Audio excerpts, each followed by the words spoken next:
Final Destination is a US horror film series that goes back to James Wong's 2000 movie. See up to part 3, the same named Rare View. In each of the films, through visions, someone is able to save themselves and others from a catastrophe. However, since they were supposed to die, death takes all of his intended victims one after the other, or in succession, just like it fits the script. Going up to the spirit in the sky. That's where I'm gonna go when I die.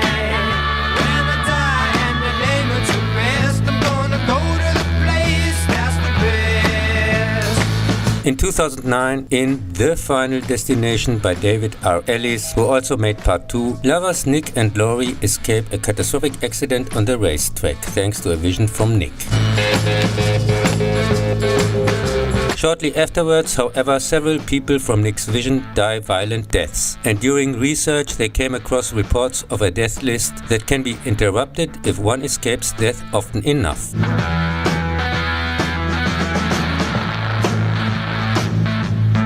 The fourth part received negative feedback across the board and is quite rightly regarded as the weakest of the series. All of the characters either fall into the category snoreheads, like the main actors, or cliched and unlikable, or the rest. And the simple-minded 3D scenes quickly get on your nerves, even worse in 2D of course. It did, however, made its $40 million budget worldwide 4.5 times back, and was, until part 6 changed that, the most financially successful of the series. The main reason for the good performance at the box office is, in my opinion, brazen marketing. The title suggests that it is the last part, the 3D surcharge on the ticket price, up to 50% after all, and the fact that many people like me were so excited in 2009 thanks to Avatar on the Horizon, which was released a few months later and brought with it the second big 3D wave at the time. The first was in the 50s, the one at the beginning of the 80s fizzled out so quickly barely anyone noticed it.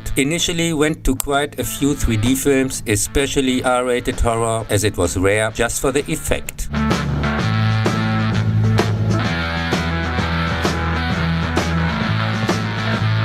At the end, the last 3 survivors think, as usual, that they have cheated death. But 2 weeks later, Nick realizes, presumably because he had read the script, that his final vision only served to lead them where death wanted them to be. And as usual, they died too.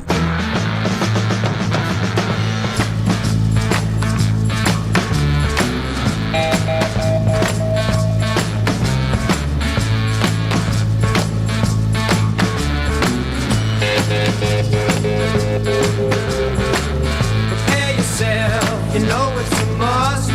Gotta have a friend in Jesus. So you know that when you die, he's gonna recommend you to the spirit in the sky. In Final Destination 5 from 2011, Sam is, thanks to visions, able to save work colleagues and Molly, who just has broken up with him, from a bridge collapse during an outing. At the funeral, he is approached by a coroner who warns him. Shortly afterwards, several of the survivors die violent deaths, one after the other, and reveals that death is working through a list of names in the exact order of Sam's vision.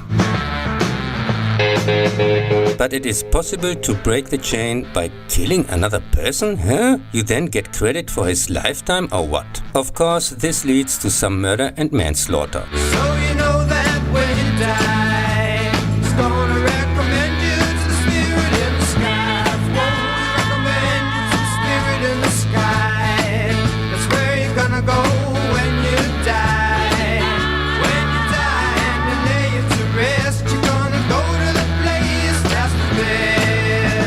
Stephen Quayle's 5th installment, also released in 3D, received quite rightly mostly positive feedback. It was the best rated to date, and at the same budget as its predecessor, made it 4 times worldwide back. Even if a new outrageous rule is pulled out of a hat here, it is actually the best of the sequels, and for me on par with part 1. The first one has the creepier atmosphere and the better introductory accident, but part 5 is the overall better made movie. Has an exciting story with good characters and inventive ways to die. The introductory catastrophe is, compared to the god-awful 4th part, very well staged again this time. And the same applies to the effects in general, especially the ones in 3D.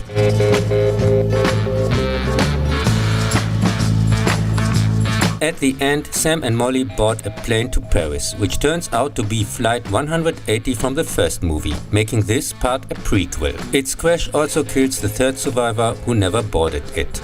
Never been a sinner, I never sinned. I got a friend in Jesus.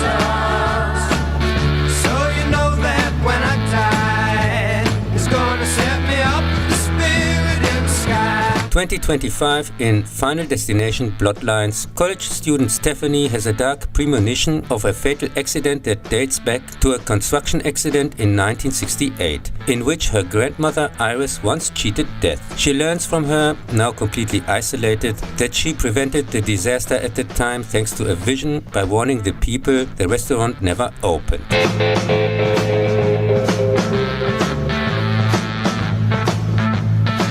But in the years that followed, the guests and their families died one by one. In the process, she wrote down the tricks of death in a completely useless book, which she gives to Stephanie before handing herself over to death as proof. When several family members die in freak accidents, she, together with brother Charlie and mother Darlene, tries to figure out the deadly plan. They receive support from the mysterious William Bloodworth, the visibly ill, one and only Candyman Tony Todd in his last role, who gets here a backstory. He is one of those saved by Iris in 1968. Part 6 by Zach Lebowski and Adam Stein also received mostly positive feedback, again the highest rated so far, and made with a $50 million budget, already after 2 weeks, almost $200 million worldwide back, making it the most successful of the series. The movie is okay, on a similar level as Part 3, so over the top you can hardly take it seriously. It almost seems like a quite entertaining cartoon. So you know that when you die,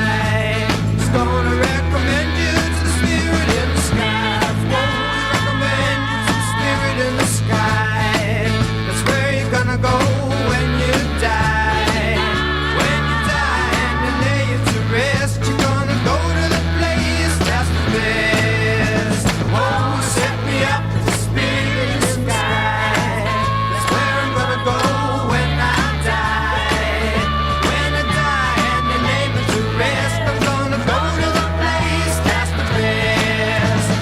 Go to the place that's the best. The unusually long running time of 110 minutes, the others were around 90, is hardly noticeable. At the end, the last 3 survivors think, as usual, that they have cheated death. But of course, this is not the case.